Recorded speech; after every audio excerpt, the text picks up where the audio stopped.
பாவையின் ரகசியம் அத்தியாயம் 8. தன் அறைக்கு வந்த ஐஸ்வர்யா கைபேசியை எடுத்து உடனே அக்காவிற்கு அழைத்தாள். அவளோ அழைப்பினை எடுத்ததும் சொல்லுடி என்க. அக்கா, அப்பா இங்க உனக்கு மாப்பிள்ளை பார்க்க ஆரம்பிச்சிட்டாரு என்று சற்று முன் பெற்றவர்கள் பேசியதை பற்றி கூறினாள். உண்மையாவா? என்கிட்ட இதை பற்றி ஒரு வார்த்தை கூட சொல்லவே இல்லை. இப்போ என்னக்கா பண்ண போற? எப்படினாலும் அப்பா என்கிட்ட சொல்லுவாரு தானே, அப்போ பேசிக்கிறேன். இல்லைனா வசந்தை கூட்டிட்டு ஊருக்கு தான் போகணும் என்க. நீ கவலைப்படாத, இங்கே என்ன நடந்தாலும் நான் உனக்கு உடனே கால் பண்ணி சொல்லிடுறேன் என கூறி அழைப்பினை வைத்தாள். இங்கே சென்னையில் தங்கையின் அழைப்பினை வைத்த ஆனந்தி யோசனையோடு இருக்க அவளின் அருகில் வந்தான் வசந்த். என்னாச்சு ஆனந்தி? வீட்டில் எனக்கு மாப்பிள்ளை பார்க்க ஆரம்பிச்சிட்டாங்க வசந்த். என்ன திடீர்னு? இப்போ கால் பண்ணது யாரு? உங்கள் அப்பாவா? இல்லை, அப்பா அம்மா கிட்ட பேசிக்கிட்டு இருந்ததை கேட்டு ஐஸ்வர்யா தான் கால் பண்ணுனா என்கவே அந்த நேரம் அங்கே வந்த அவர்களின் ஹச்ஆர் இவர்களை கண்டார். என்ன நடக்குதுங்க? சாரி சார், ஆஃபீஸ் டைமில் ஒழுங்கா வேலையை மட்டும் பாருங்க. இன்னொரு தடவை இப்படி பார்த்தேன்னு வைங்க, டிஸ்மிஸ் பண்ண வேண்டியதாக இருக்கும் என கூறவே அங்கிருந்து சென்றான் வசந்த். ஆனந்தியை முறைத்துவிட்டு அறைக்குள் நுழைந்தார் ஹச்ஆர். வேலையை முடித்து அலுவலகத்தை விட்டு வெளியே வந்து பேசிக்கொள்ள ஆரம்பித்தனர். காதலியின் கரங்களை பற்றி கொண்டு, இங்கே பாரு ஆனந்தி, நீ இதை நினைச்சு கவலைப்படாத. உங்க அப்பா நம்ம காதலை சொன்னா புரிஞ்சுப்பாரு. எப்போ உன்கிட்ட பேசுறாரோ அப்ப சொல்லிப்பாரு என்கவே சரி என்றாள். பின் மெல்ல அணைத்து விடுவித்து இருவரும் அவர்களின் இருப்பிடம் நோக்கி பயணித்தனர். வசந்த் பிறந்தது முதல் இப்போது வரை அவனுக்கு பூர்வீகம் என்றால் சென்னை தான். கல்லூரி படிக்கும் போதே ஆனந்தியை சந்திக்க இருவருக்கும் காதல் மலர ஆரம்பித்தது. ஆனந்தி ஹாஸ்டலில் தங்கி 5 வருடம் ஒரே கல்லூரியில் படிக்க சீனியராக இருந்த வசந்தின் மீது காதல் கொண்டாள். 2 வருடம் கழித்து தன் தங்கையிடமே இந்த விஷயத்தை கூற அவளோ மகிழ்ச்சி கொண்டாள். பிறந்ததிலிருந்து சகோதரிகளா மட்டுமல்லாது நல்ல தோழியாக இருவரும் இருந்து வர அனைத்தையும் பகிர்ந்து கொண்டனர். அப்படிதான் தன் காதல் விஷயத்தையும் கூறினாள். வசந்தின் தந்தை சொந்தமாக சூப்பர் மார்க்கெட் நடத்தி வர அவனின் அன்னையோ அரசு பள்ளியில் ஆசிரியராக இருக்கிறார். உடன் பிறந்த அக்காவிற்கு திருமணம் முடித்து வைத்திருக்க தங்கை ஒன்று இருக்கவே அவளின் திருமணத்திற்கு பின் தான் இவனின் திருமணம் என்பதை வீட்டில் என்றோ முடிவு செய்து வைத்திருந்தனர். இப்போதைக்கு திருமணம் இல்லை என்ற எண்ணத்தில் ஆனந்தியை காதலிக்க, ஆனால் இங்கோ மூத்தவளாக இருந்தவளுக்கு முதலில் திருமணம் என்ற நிலை. மறுநாள் பார்வதி பூஜை அறையிலிருந்து மூத்த மகளின் ஜாதகத்தை எடுத்துக்கொண்டு வந்து கொடுக்க அதனை வாங்கி கொண்டு நாராயணனை சந்திக்க டவுனுக்கு சென்றார். சரியாக அவருமே காத்திருக்க, என்னப்பா வீட்டில் எல்லார்கிட்டையும் சொல்லிட்டியா? என் பையனுக்கு கொடுக்க சம்மதம் தானே?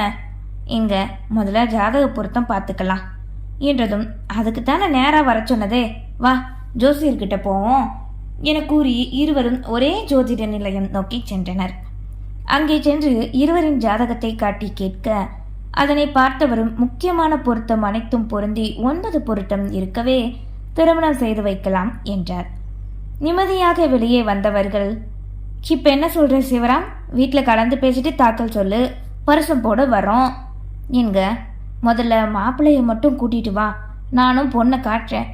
2 பேருக்கும் பிடிச்சதுக்கப்புறம் மற்றதை பற்றி பேசிக்கலாம். நீ சொல்றது சரிதான், ஆனால் உன் பொண்ணு சென்னையில் வேலை பார்க்குறாளே, வர சொன்னா தோது பார்த்து வந்துருவா என்றதும் இருவரும் அங்கிருந்து கிளம்பினர். அன்று சிவராம் வீட்டுக்கு வந்ததுமே பார்வதி என்னவென்று கேட்க ஜாதகம் பொருந்தியதை தான் பேசிவிட்டு வந்ததையும் கூறினார். அப்போ என்னைக்கு ஆனந்தியை வர சொல்ல? பார்வதி கேட்க, வார கடைசி வந்துட்டு போக சொல்ல வேண்டியதா. முதல்ல மகிழனுக்கு போன போடு, பேசுவோம். எப்படி இந்த நேரம் ராத்திரியாத்தான் இருக்கும் அங்க என்றதும் அன்னையும் மகனுக்கு அழைத்தார். வெளிநாட்டில் இருந்த மகிழன் பெற்றவர்களின் அழைப்பினை ஏற்க, எப்படிடா இருக்க, தூங்குறியா? பாசமாய் அன்னை கேட்க, இப்பதான் படுக்க போனேன். சொல்லுமா, என்ன விஷயம்? அப்பா தங்கச்சி எல்லாரும் என்ன பண்றாங்க? இதோ உன் அப்பா பக்கத்துல தான் இருக்காரு, அவர் தான் உன்கிட்ட பேசணும்னு சொன்னார், இதை கொடுக்கேன் என கூறி கணவரிடம் கொடுக்க அவரும் வாங்கி மகனிடம் நலம் விசாரிப்பு படலம் நடத்தினார். பின் ஆனந்திக்கு பார்த்திருக்கிற வரன் பற்றி கூறவே, ரொம்ப சந்தோஷம்ப்பா, பார்த்து விசாரிச்சு செஞ்சு முடிக்கணும். நானும் என் ஃப்ரெண்ட் கிட்ட சொல்லி மாப்பிள்ளை பற்றி விசாரிக்க சொல்கிறேன் என்கவே. சரிப்பா, உறுதியானதும் பரிசத்துக்கு வந்துரு என்றார். அப்பா, இது நீங்கள் சொல்லணும்னு அவசியமே இல்லை. ஏன் தங்கச்சி கல்யாணம், நாளைக்கே கூட வரணும்னா வரேன் என்க பெற்றவர்களுக்கு மனம் நிம்மதி. உடன் பிறந்த தங்கையின் மீது அவன் வைத்த பாசத்தை அறிய இந்த ஒற்றை வார்த்தை போதுமே. சிறிது நேரம் பேசிவிட்டு கைபேசியை வைக்க அதுவரை தன்னறையின் கதவின் அருகே நின்று இவர்கள் பேசுவதை கேட்டுக்கொண்டுதான் இருந்தாள் ஐஸ்வர்யா. அன்றே அதுவும் அப்போதைய அக்காவிற்கு அழைத்த விஷயத்தை கூற அவளோ அதனை கேட்டு அதிர்ச்சியுற்றாள். இவ்வளவு தூரம் வரை சென்று தந்தை தன்னிடம் இன்னும் கேட்கவில்லையே, என்ன செய்வதென்று தெரியாது நகத்தை கடித்துக் கொண்டு அமர்ந்திருந்தாள். மாலை நேரம் போல் வசந்திடம் இதனை பற்றி கூறவே, ஹே, எப்படியும் உன்னை வர சொல்லாம அவங்களால எதையும் முடிவெடுக்க முடியாது. உங்க அப்பா உன்னை ஊருக்கு வர சொல்லும் போது நேரா போய் விஷயத்த சொல்லிரு என்க. அது முடியாது, என் அப்பா முகத்தை பார்த்து பேச தைரியம் வருமானு தெரியல. அப்போ என்ன பண்ண சொல்ற? நீயும் என் கூட வா வசந்த். வாட், நானா? ஏ, என்ன விளாடுறியா? உங்க ஊருக்கு என்னை சேர்த்து நீ கூட்டிட்டு போனா உன் அப்பா முன்னாடி நின்று அவமானப்படுறது நீயும் நானும் மட்டும் இல்ல, உன் ஃபேமிலியும் சேர்ந்து தான். மறந்துட்டியா? இதே நீ ஊருக்கு தெரியாம உன் அப்பாவை கன்வின்ஸ் பண்ணிட்டேன்னு வைய, அரேஞ்ச் மேரேஜ் மாதிரி பண்ணிடலாம் என்க. ஆனந்திக்கு எதுவுமே ஓடவில்லை. நெற்றியில் மென்மையாய் இதழ் பதித்தவன் அப்படியே அவளை தன் நெஞ்சோடு நினைத்து கொள்ள சற்று கவலை தீர தன்னவனிடம் சிறிது நேரம் ஆறுதல் கொண்டாள். இப்படியே இருக்க முடியாது என்பதால் அவளை பிரித்தவன், நேரமாச்சு, நீ கிளம்பு, நான் உன் கூடவே வரேன், நீ ஹாஸ்டல் போனதும் நான் போய்க்கிறேன். அவனால் நிச்சயம் சரியாக வண்டியை ஓட்ட முடியாது என்பதால் கூறினான். பின் இருவரும் அங்கிருந்து கிளம்பிவிட அவர்கள் காதலிக்கும் விஷயம் ஏற்கனவே உடன் வேலை பார்ப்பவர்களுக்கு தெரிந்துதான் இருந்தது. இரவு நேரம் போல் ஆனந்தி கைபேசி ஓசை எழுப்ப நித்திரை வராத யோசனையோடு படுத்துக் கொண்டிருந்தவளோ சட்டென அதனை கண்டு எழுந்தாள். தந்தையிடம் இருந்துதான் அழைப்பு வந்தது. அவர் என்ன கூறப் போகிறார் என்பது தெரியும். இப்போது என்ன செய்வது? அழைப்பினை துண்டிக்காது எடுக்கவும் முடியாது தடுமாறினாள். அவளின் இதய துடிப்பு அவளுக்கே கேட்டது என்றுதான் கூற வேண்டும். நெற்றியோரம் வியர்க்க மறுமுறையும் தந்தை அழைக்கவே நடுக்கத்தோடு அதனை எடுத்தாள். ஹலோ, என்னம்மா இவ்வளோ நேரமா ஃபோனே எடுக்கல, தூங்கிட்டியா தங்கம் என்க.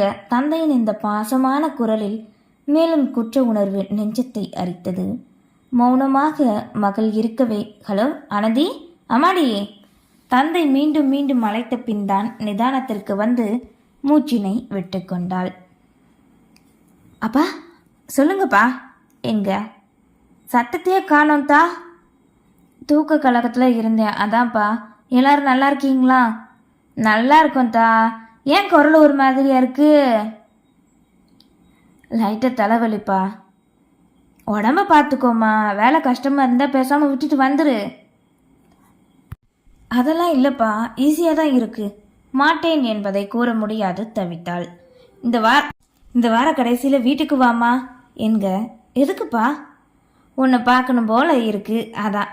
போன தடவை நீ வரும்போது திட்டி விட்டுட்டேனா, அதனால தான் வர சொல்கிறேன். லீவு கிடைக்குமான்னு தெரிலப்பா. கேட்டு பாரு, நான் உன் அண்ணனை டிக்கெட் போட சொல்கிறேன். இந்தா உன் அம்மா கிட்ட பேசு என கூறி அன்னையிடம் கொடுத்துவிட, காரணத்தை கூறினாலும் ஏதாவது சொல்லி பார்க்கலாம். இப்படி வா என்று அழைத்தால் என்ன செய்ய முடியும்?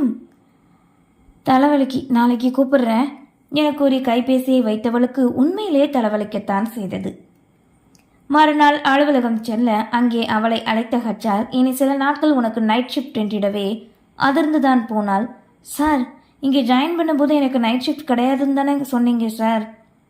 ஆமாம், ஆனால் இப்போது நம்ம இயர் லாஸ்ட்டில் போய்கிட்டு இருக்கு, கொஞ்ச நாளைக்கு தான் என்கவே வேறு வழியின்றி கேட்டுக்கொண்டு வெளியே வந்தாள். மதிய உணவருந்தும் நேரம் போல் வசந்திடம் தந்தை பேசியதையும் தனக்கு வேலை நேரம் மாறியதையும் கூறினாள். ச்சே, நேரம் கேட்ட நேரத்தில் இது வேறையா? சரி விடு, பார்த்துக்கலாம். நான் கிளம்பும்போது நீ வேலைக்கு வருவ, இனி அப்போ தான் மீட் பண்ண முடியும்.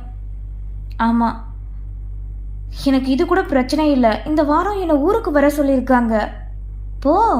போய் உன் அப்பா கிட்ட நம்ம காதலை பற்றி சொல்லு. ஒரி பண்ணிக்கிட்டு உன் ஹெல்த்தை நீயே ஸ்பாயில் பண்ணிக்காத ஆனந்தி என்கவே தன் மனம் புரிந்தும் இவன் இவ்வாறு கூறுகிறானே.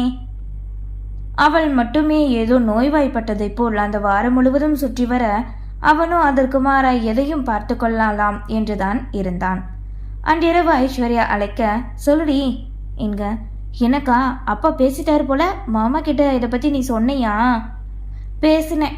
அவன் என்னடானா அப்பா கிட்ட நேரில் வந்து என்ன பேச சொல்கிறான் என்று வசந்த் கூறியதை கூறவே, அக்கா நான் ஒரு யோசனை சொல்லட்டா? என்னடி? பேசாமல் நீங்கள் ஏன் கல்யாணம் பண்ணிட்டு நம்ம ஊருக்கு வரலாம்ல? மற்றவங்க பேசினாலும் அப்பாவால் உன்னை விட்டு கொடுக்க முடியாதுக்கா. அதுவும் நீ கல்யாணம் பண்ணிட்டு வந்தால் கண்டிப்பாக ஒத்துப்பாரு என்கவே, இது ஒர்க் அவுட் ஆகுமா ஐஸ்வர்யா?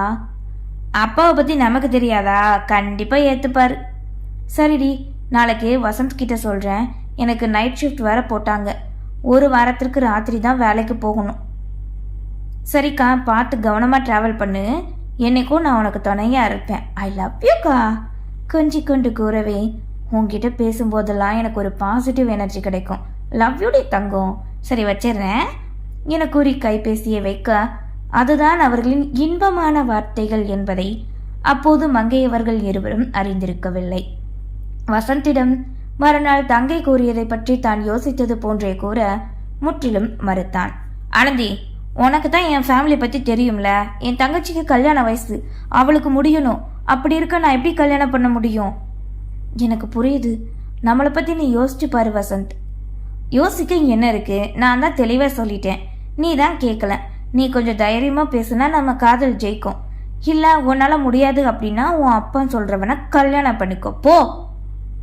எதுக்கு நீ இப்படி பேசுற? சும்மா எரிச்சலாக்காத ஆனந்தி என்றவனோ அதற்கு மேல் நிற்காது சென்றுவிட, அழுகையோடு அவன் செல்லும் பாதையை பார்த்தவாறு நின்றாள். வேலை முடிந்து ஹாஸ்டலுக்கு வந்த ஆனந்தி தங்கைக்கு அழைத்து வசந்த் பேசியதை பற்றி கூறினாள். இப்படி பேசுவான்னு நினைச்சு குடி பார்க்கலடி என்க. சரி விடுக்கா, நீங்க வா, அப்பா கிட்ட 2 பேரும் சேர்ந்தே பேசி பார்க்கலாம் என்று சிறிது நேரம் ஆறுதல் கூறி அழைப்பினை வைத்தாள். பின் இதோ அதோ என்று அந்த வார கடைசி வர முதல் நாள் இரவு மகள் கிளம்பி விட்டாளா என்று அழைக்க அழைப்போ செல்லவில்லை. மறுநாள் காலை நேரம் புதிதாக நம்பரிலிருந்து சிவராமிற்கு அழைப்பு வர, அதில் வந்த செய்தியை கேட்டு இடியே இறங்கிய உணர்வு. அப்படியே கைபேசியை தவறவிட்டார். நன்றி.